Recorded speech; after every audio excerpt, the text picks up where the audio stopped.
San Antonio pastors and church members came out in force to protest the so-called anti-discrimination ordinance. The reason, while it provides new protection for sexual minorities, it also severely threatens religious liberty. When the city council passed it on September 5th, believers across the city were stunned. The right for us to speak out and say, I disagree, it doesn't sound right. Now we're labeled a hater, a bigot. They want special rights, but in doing so, they stifle the rights of Christians. It's quieting us and not letting us allow us to express our faith. Councilman Carlton Sowles, a no vote, says it was a rush job. For San Antonio's faith community, the red flags look like this.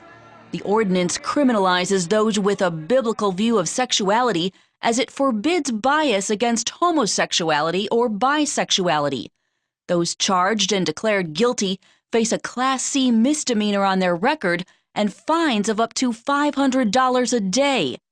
Also, the ordinance specifically forbids appointed officials on city boards from showing any bias. You have no way of knowing what is discrimination and what's not. Attorney Alan Parker has worked to analyze and explain the ordinance for San Antonio's churches. Bottom line, he says, it is vague and unclear, but he believes it can and will be used against those, especially in the business world, who disagree with unbiblical sexuality. The leverage of the city to pressure any business into caving in is enormous. Even Councilman Sowles is warning people of faith. You're a small business owner operating within the city limits of San Antonio, or you're a business owner who wants to do business with the city, you need to tread carefully. CBN News spoke with key church leaders who say until now, San Antonio's Christian community was asleep at the wheel. Case in point, less than 7% of registered voters turned out in May for city elections. Politics in San Antonio have been low-keyed, and there's never been any troubles. And so most people had quit voting.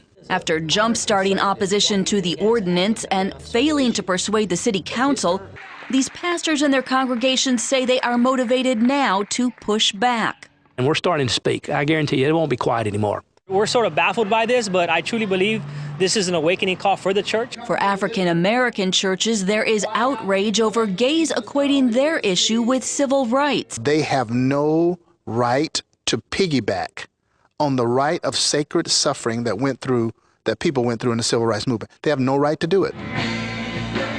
And for Latino churches chock full of immigrants, the new law is a haunting reminder of what they left. We have some that are budding business people, and all of a sudden they feel themselves with the same angst they felt when they came from their countries, when evangelicals have always been put on aside and on the periphery.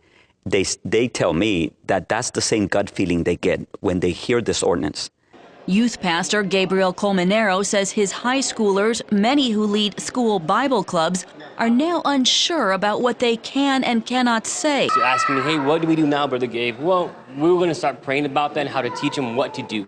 If non-discrimination laws can pass in places like San Antonio, a city well known for its family values and churches, the thinking is these laws can pass anywhere. And that may be exactly what LGBT activists have in mind. I was shocked that it was passed because in my mind I was thinking, hey, you know what, there's a lot of conservatives here. For now, these San Antonio pastors say they're well aware that there's a spotlight on their city. I've now had emails from 50 states. I have people saying, we're praying for you. Please keep this up. Those who oppose the ordinance may push for a citywide referendum on the issue or a vote to recall council members, or both.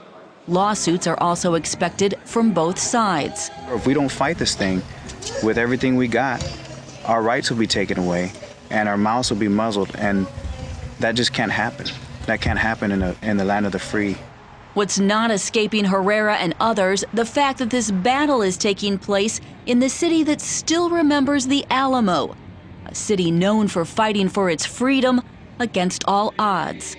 Reporting in San Antonio, Heather Sells, CBN News.